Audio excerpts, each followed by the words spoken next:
아시는 대로 저는 20여 년 전에 교회를 개척한 적이 있습니다. 그때 나이가 37 정도 된 나이니까 지금 박현우 전도사님 정도의 연배일 것이고, 허정국 목사님보다는 한 10년 전, 아마 10여 년 전쯤 교회를 개척하고 담임 목회의 길을 시작을 했습니다. 이른 나이에 어떻게 보면 모험이랄 수 있는 그 큰 일을 시작을 했어요. 교회 개척은 참 힘든 일이었습니다. 보상도 없고 알아주는 사람도 없고 밤낮 괴로움과 죽음을 맛보아야 하는 어려운 길이었습니다. 누가 개척교회 하는 것 힘드시죠 하면 고맙긴 하지만 그 말이 별로 위로가 되지 않았습니다. 교회 개척할 때는 어떤 위로보다 중요한 것이 마음을 굳건히 하는 거예요. 이 마음이 조금만 잘못 먹으면 한과 상처와 고통으로 만신창이가 될 수 있는 길이 바로 개척자의 길입니다. 개척자의 길만 아니라 어떻게 보면 목회의 길이 늘 그렇다고 볼 수가 있겠습니다. 개척의 길은 눈보라를 헤쳐나가는 것 같고, 길이 없는 밀림에 길을 만드는 것 같고, 때로 사막의 떼약볕 속을 걸어가는 것과 같았습니다. 요즘같이 교회 부흥이 힘든 때는 몇 번 죽어야지 살아남을 수 있는 길이 바로 교회 개척의 길입니다. 그러나 사실상 교회 개척의 길처럼 또 행복한 길이 없습니다. 그처럼 보람된 일도 없고 그처럼 오래 기억에 남는 일도 없습니다. 제가 그 시기의 일들을 여러분에게 간혹 말씀드리는 것은 다른 데 이유가 있는 게 아니에요. 잊을 수 없는 중요한 일이었고, 그 일을 밑거름으로 해서 제가 오늘 여러분들을 만나고 있기 때문입니다. 여러분들을 만나게 하신 이 하나님의 은혜, 또 앞으로 하나님께서 여러분들과 저를 통해 하나님의 놀라운 축복의 미래가 우리의 앞길에 열려진다고 하면, 저는 그 시기, 그때의 저의 땀과 눈물을 우리 하나님께서 기억하시고 축복하는 것이라고 저는 그렇게 믿습니다.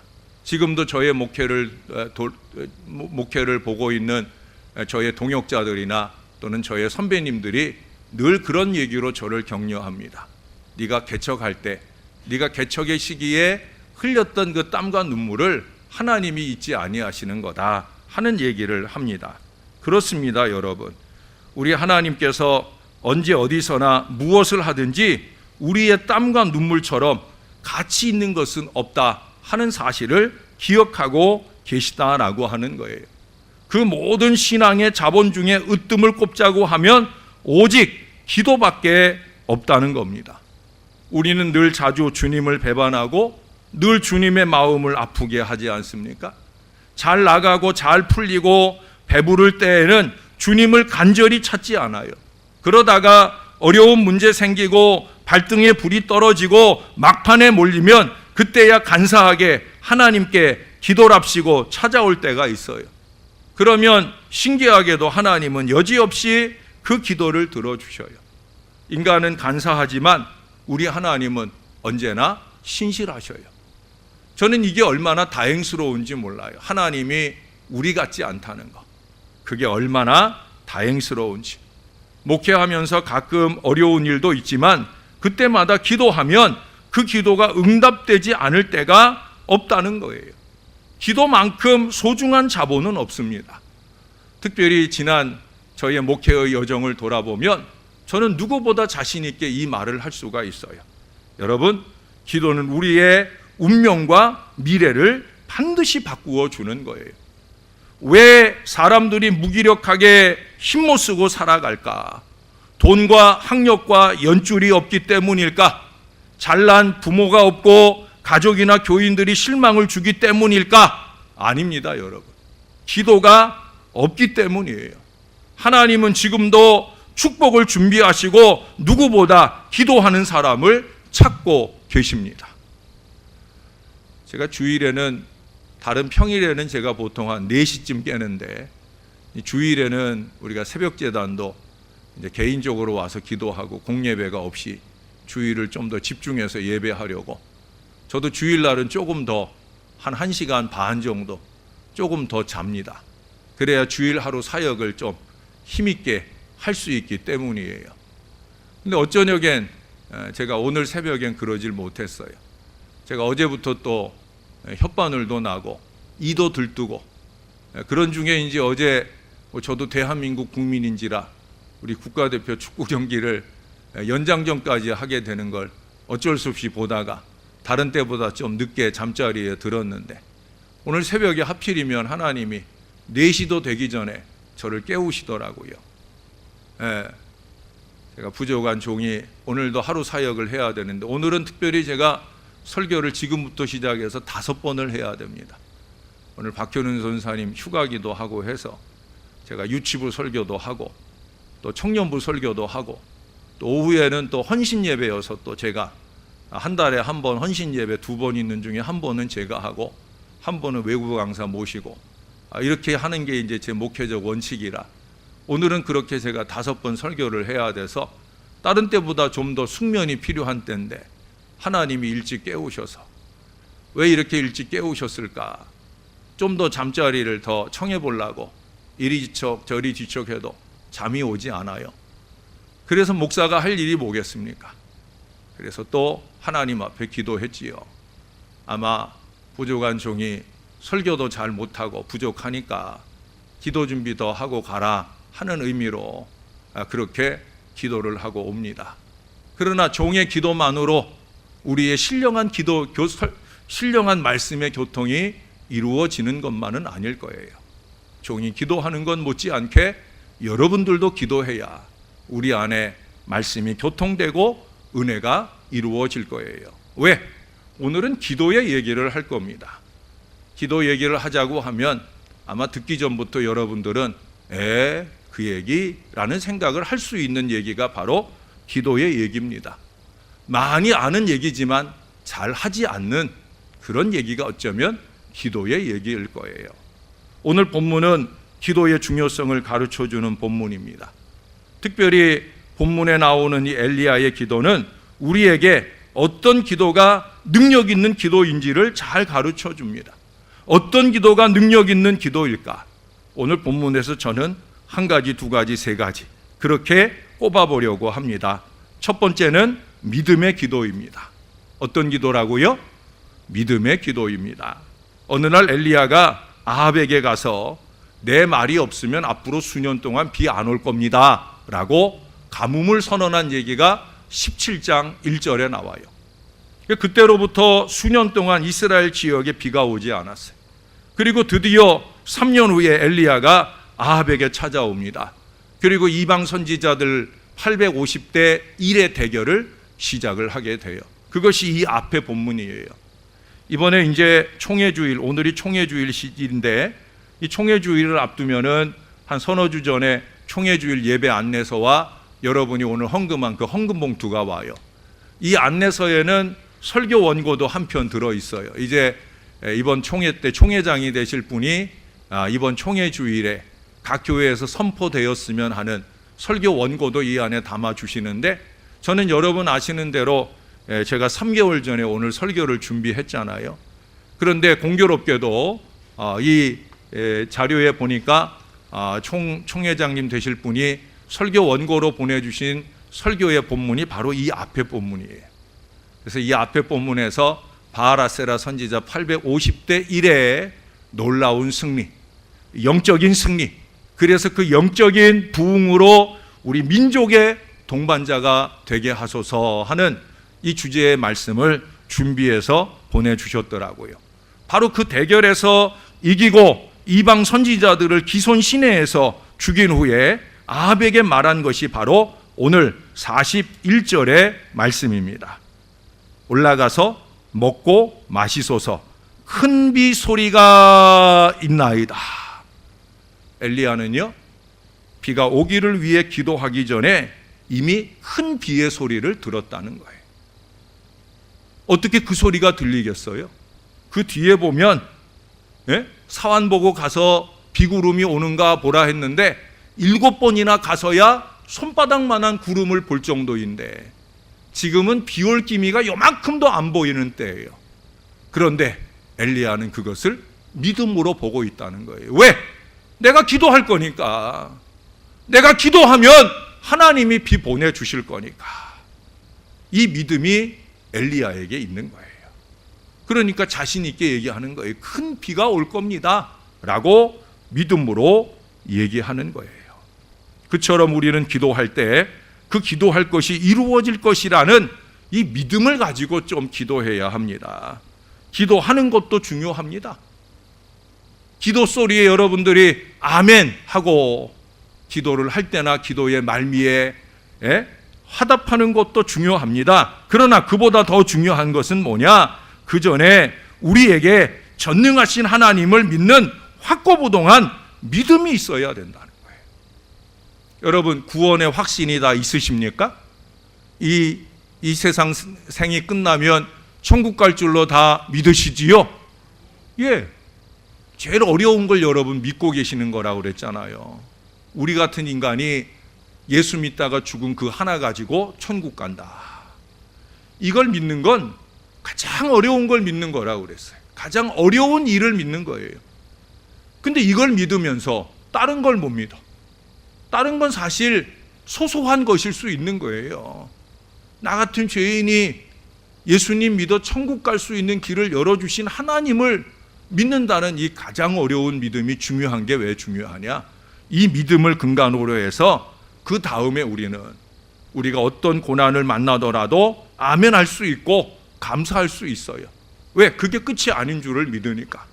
나를 영원한 천국 가게 하실 분이 나를 이 고난 중에 끝나게 하실까? 아니라는 거예요. 제가 목회적 어려운 순간들을 만났을 때 저는 그 믿음이 있었어요. 이렇게 끝나시지는 않을 거다. 하나님이 나를 준비하게 하셨는데, 하나님이 나로 기도하게 하셨는데 이렇게 끝나지는 않을 거다. 그 믿음이 오늘 여러분들 앞에 서게 하는 거예요.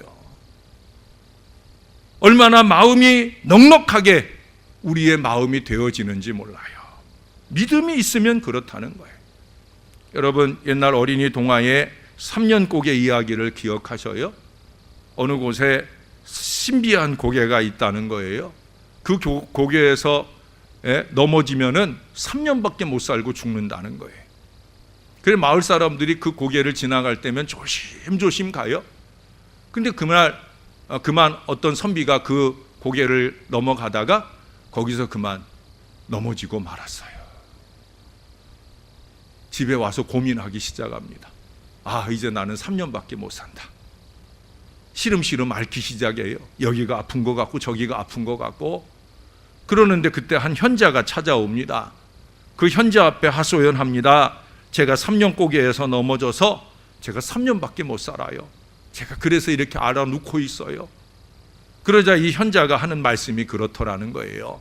3년 고개에서 한 번 넘어지면 3년을 사니까 2번 넘어지면 6년 살 것이고 3번 넘어지면 9년 살 것이고 10번 넘어지면 30년 살지 않겠느냐. 그러니 빨리 3년 고개 가서 떼굴떼굴 자꾸 구르면 오래 살 거다. 그랬더니 생각해 보니까 그럴 것 같아요. 그래서 가가지고 3년 고개 꼭대기부터 밑에까지 떼굴 굴러서 저 밑에 가서 떨어져서는, 그러고 집에 가가지고 아주 오래도록 행복하게 잘 살았다는 전설 따라 삼천리. 예? 여러분, 그것이 3년 고개에서 오래 굴러서 오래 살았을까요? 그거 아니잖아요. 마음 먹기 달린 거지요. 믿음 먹기 달린 거예요. 더군다나 저와 여러분들의 믿음의 근거는 뭐예요? 하나님이시잖아요. 하나님. 우리가 하나님 안에 있고 구원의 확신이 분명하다면 인생길에 좀 넘어지는 것을 두려워할 일이 하나도 없다는 거예요.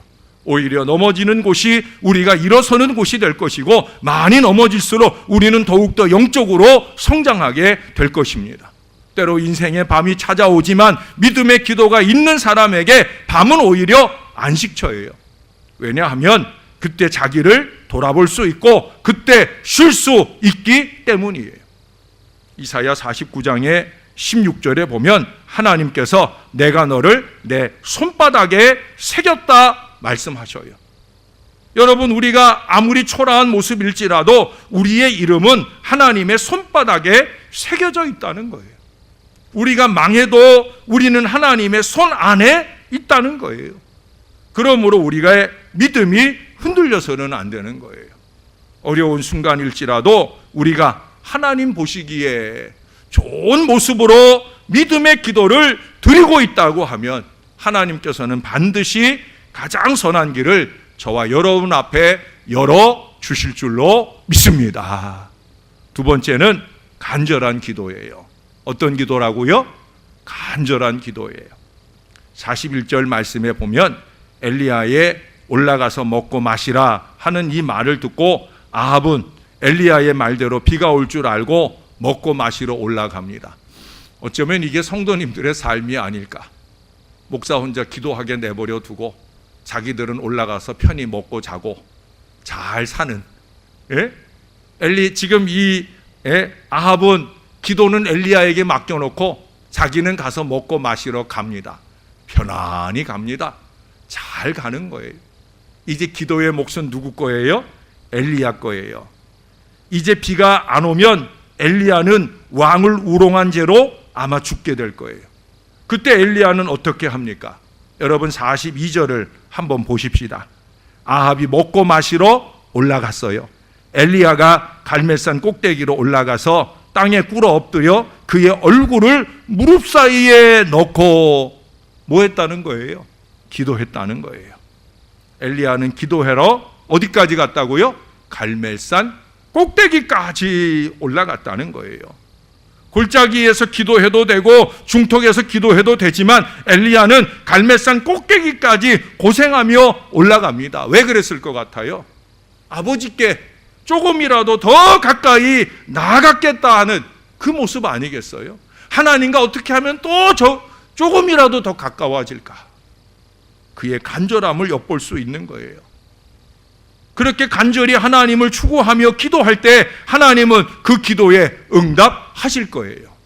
제 자신을 보거나 기도하는 성도들을 보면 여러분 간절함이 부족하면 기대감도 부족하더라고요. 신앙생활 하는 거 보면 간절함이 부족한 사람은 기대함도 부족해요.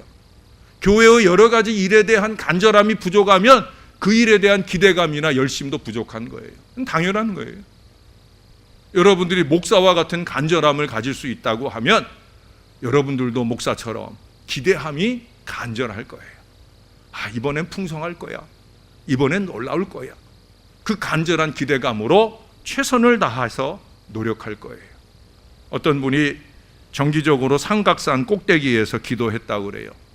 기도 많이 하는 사람들이 모이는 삼각산 꼭대기잖아요. 그도 나름 기도 열심히 하는 사람인지라 그 꼭대기에 올라 하나님께 늘 기도해요.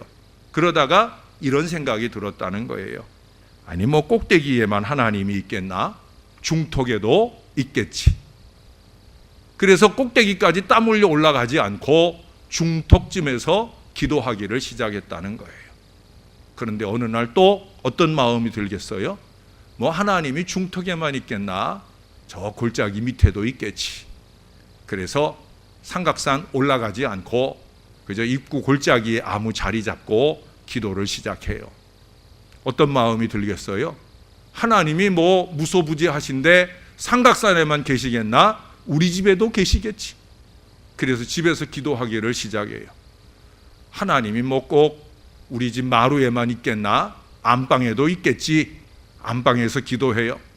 이제 남은 건 딱 하나밖에 없어요. 하나님이 뭐 안방에만 있겠나? 이불 속에도 계시겠지. 그러고 아예 이불 속에 누워서 기도합니다. 그러기 시작하자 마귀가 찾아와서 자장가를 불러주더랍니다. 오늘 엘리야처럼 잘 먹고 자고 그렇게 되어진 인생이 되고 말았다 하는 거예요. 여러분 기도할 때 꾀를 부리지 말고 간절히 기도해야 합니다. 예배나 기도나 헌신에는 좀 미련한 간절함이 필요하다는 거예요. 본문 42절을 보면 엘리야는 기도할 때 땅에 꿇어 엎드려 그 얼굴을 무릎 사이에 넣고 기도했다는 거예요. 아마 전에도 한번 제가 이 얘기를 했을 거예요. 여러분 오늘 집에 가시면 이 자세를 한번 해보셔요. 제가 볼 땐 운동 잘하시는 우리 서현택 집사님도 쉽지 않은 자세예요. 이건 체조 선수나 할까 말까한 그런 자세예요. 이 자세로 기도할 수 있다는 건 뭐예요? 두 가지를 보여주는 거예요. 하나는 엘리야가 기도 생활을 많이 한 사람이다. 두 번째는 뭐예요? 지금 그의 기도가 너무 간절하다. 저는 지금 이 자세, 이 마음을 알아요. 왜? 저도 그렇게 기도해 봤으니까. 제가 여러분들에게 얘기했잖아요. 이 손이 간절하게 기도하다 보니까 기도가 끝나고 났는데 이 손이 안 풀어져요. 정말입니다, 여러분. 얼마나 이게 간절했는지, 예? 이렇게 한 채로 떼굴떼굴 구르며 기도를 했는데 나중에 이 손이 서로 이게 빠지질 않을 정도의, 저는 그 간절한 기도를 해봤어요. 그래서 엘리야의 이 기도가 저는 이해가 돼요. 여러분 그 앞에 본문을 한번 보세요. 33절을 보세요. 또 나무를 버리고 송아지에 각을 떠서 나무 위에 놓고 이르되 통 넷에 물을 채워다가 번제물과 나무 위에 부으라 하고 또 이르되 다시 그리하라 하여 다시 그리하니 또 이르되 세 번째로 그리하라 하여 세 번째로 그리하니 물이 제단으로 두루 흐르고 도랑에도 물이 가득 찼더라. 지금 대결이 어떤 대결이에요? 자기의 제단에 하늘의 불길을 내리게 하는 그런 대결이에요. 근데 물을 부으면 불이 붙어요, 안 붙어요? 불이 안 붙죠. 근데 거기에다 물을, 그것도 지금 3번, 그것도 4통씩 3번이에요. 12통을 들이붓는 거예요. 이게 믿음 없으면 되겠어요? 야 봐라, 내가 물 붓고 할게. 내가 물 붓고 해도 하나님이 여기에다 불길 주셔. 이거 믿음 없으면 안 되는 거예요. 그래서 제가 아까 믿음의 기도를 얘기하는 거예요. 엘리야의 기도는 항상 믿음의 기도예요. 또 이 안에는 간절함이 있어요. 여러분 이때가 지금 물이 흔할 때예요. 지금 3년 동안 비가 안 내렸던 때예요. 물 한 동이 구하기도 어려운 때예요. 지금 엘리야가 사환 훈련시키고 사환 고생시키려고 이 일을 하겠어요? 엘리야의 간절함이 담겨 있는 거예요. 한 통 한 통 물에, 저는 12통이라고 하는 이 물의 의미를, 저는 은유적으로, 우리가 성경을 은유적으로 해석을 하면 잘못 해석할 수도 있는데 우리가 은유적으로 해석을 찾아보자고 하면 어쩌면 이 안에 12지파의 의미도 있을 수 있고 1년 12달의 의미도 있을 수 있고 붙이기 나름이겠죠. 그만큼 늘 자주 엘리야는 간절했다는 거예요. 어떤 기도는 간절히 하고 어떤 기도는 대충 하는 게 아니라 1년 12달 모든 기도가 간절했다라고 하는 거예요. 여러분, 우리의 간절한 기도는 긍휼과 사랑이 많으신 하나님의 마음을 움직입니다. 하나님은 우리를 축복하실 때 무엇보다 간절한 마음이 있는가 하는 것을 먼저 보신다라고 하는 거예요. 예배할 때에도 간절함이 있어야 하고 찬양할 때에도 간절함이 있어야 하고 헌신을 할 때에도 오른손이 하는 일을 왼손이 모를 정도로 오직 하나님을 향한 마음을, 그 마음을 쏟아 부음이 있어야 되는 거예요. 저는 그 간절함을 성심이라고 표현하고 그 성심이 나타나는 태도들이 성실이라고 저는 그렇게 말하고 싶어요. 기도를 좀 성실히 해야 합니다. 헌신을 좀 성실히 해야 합니다. 예배를 좀 성실히 드리셔야 됩니다.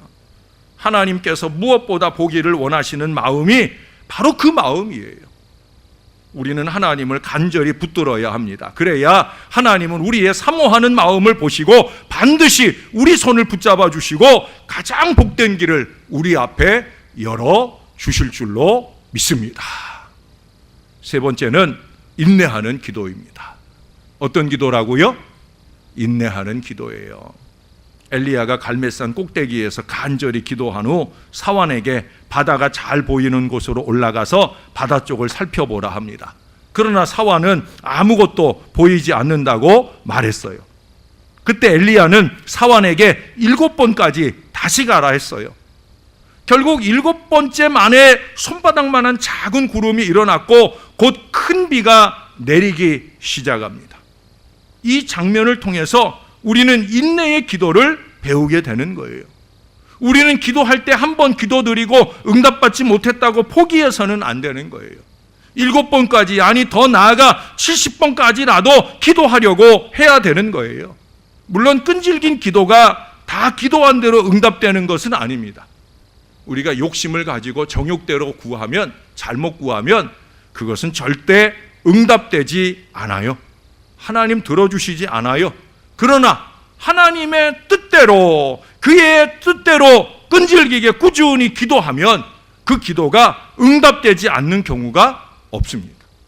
하나님은 그 꾸준한 기도를 어떤 기도보다 기뻐하십니다. 제가 새벽 시간에는 한번 보여드렸는데, 이게 여러분들을 위한 올해의 제 기도 노트입니다.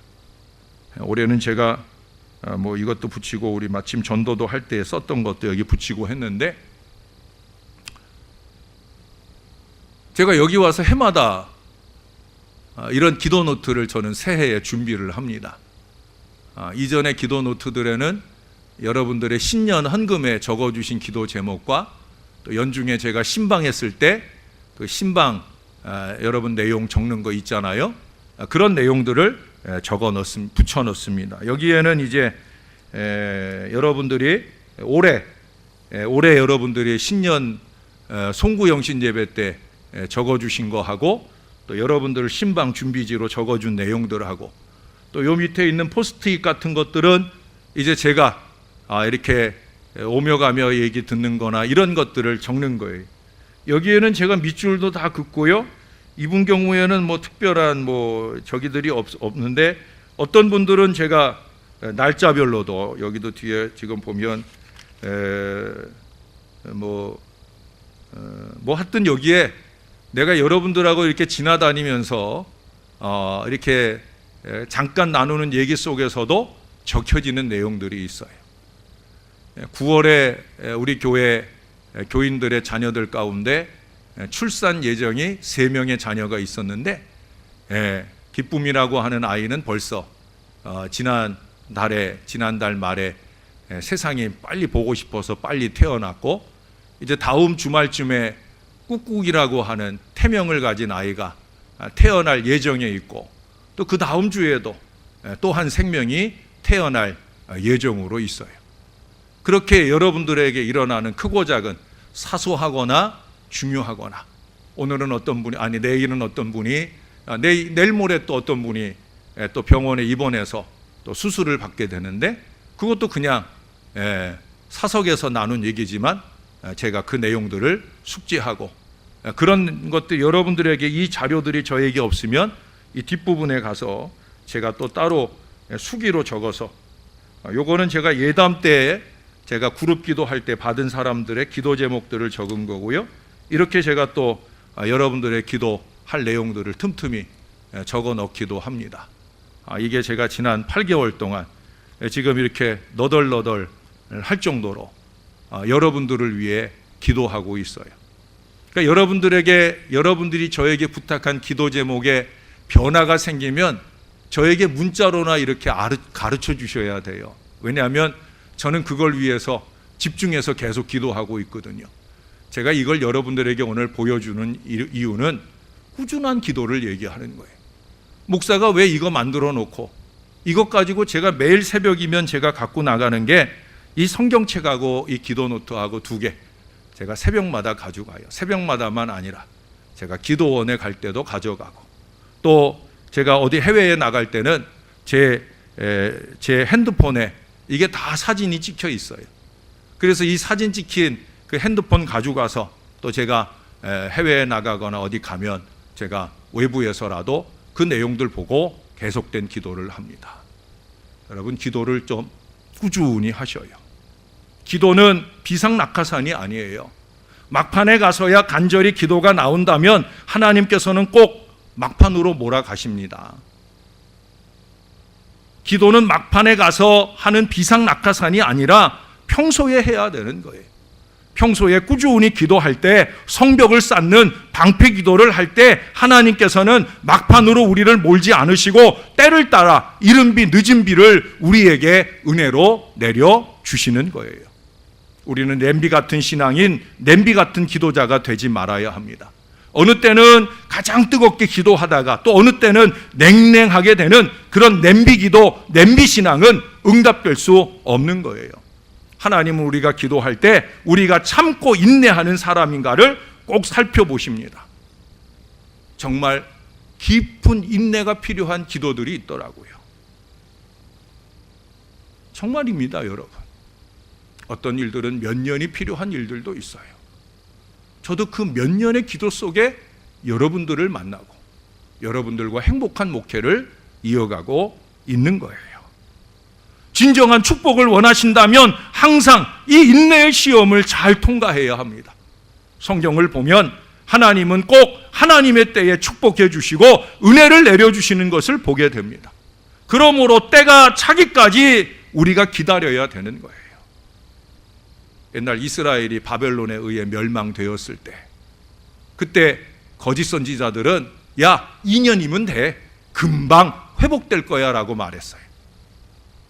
그러나 참 선지자 예레미야는 70년 필요해. 좀 오래 우리가 기도하면서 하나님의 은혜의 때를 구하고 우리가 하나님 보시기에 좋은 모습으로 변화되는 70년의 인내가 필요해. 사람들은 어느 쪽을 더 좋아하겠어요? 당장 듣기 좋은 소리를 좋아하죠. 그래서 하나냐라고 하는 거짓 선지자가 참 선지자인 줄 알았어요. 그러나 아니잖아요. 당장 듣기 좋은 말을 하는 하나냐가 아니라 70년의 인내를 말하는 예레미야가 참 선지자일 수밖에 없다는 사실이에요. 우리는 참고 기다릴 줄 알아야 합니다. 기도하면서 기다리고 기다리면서 기도해야 합니다. 때로 극심한 고난이 있어도 상관없어요. 기도하고 있다면 시간이 약인 거예요. 시간만 지나면 다 해결이 됩니다. 그래서 성경은 한결같이 고난당하는 사람에게 참고 견디며 기도하라고 말씀합니다. 여러분, 교회에서 축복받는 분들을 보면 봉사의 끈이 끈질긴 사람들이 축복을 받아요. 교회에서 축복받는 분들을 보면 교회에서 축복받는 분들을 보면 헌신의 끈도 즐겨야 축복을 받는 걸 보게 됩니다. 교사를 하든 찬양대를 하든 리더나 헬퍼를 하든 교회 청소하는 일들을 하든 어떤 일을 하든지 간에 여러분, 끈질기게 자기 맡은 자리를 지키는 그 사람이 축복을 받는 거예요. 봉사를 하든 헌신을 하든 기도를 하든 한 번 시작하면 좀 열매를 맺을 때까지 몇 년 정도는 꾸준히 그 일을 할 수 있는, 이게 바로 믿음 아니겠습니까? 무엇보다도 기도의 끈이 질겨야 되는 거예요. 끈질기게가 뭐예요? 끈질기게. 예? 기도의 끈이 좀 질겨야, 그래야 기도하는 사람에게 하나님은 반드시 복된 날을 보게 하신다는 거예요. 저와 여러분이 그런 은총의 날, 응답의 날을 반드시 보는 우리 주님의 기도자가 다 될 수 있기를. 그래서 여기 올해 총회의 표현처럼 영적인 부흥으로 우리 교회가 민족의 진정한 동반자가 다 되는 아름다운 교회가 되기를 우리 구주 예수님의 이름으로 간절히 축원합니다. 기도하겠습니다. 하나님 아버지, 기도하게 하소서. 이 가을에 우리가 은혜의 결실을 맺어가기 위해 우리의 잊었던 기도를 찾게 하시고 주님이 원하는 기도의 자리에 있게 하여 주옵소서. 믿음의 기도로, 간절한 기도로, 인내하는 기도로 그렇게 기도의 결실을 열어가며 온 교회가 영적 부흥을 통해 민족의 동반자 되는 하나님 사람들 되게 하여 주시옵소서. 예수님의 이름으로 기도합니다. 아멘.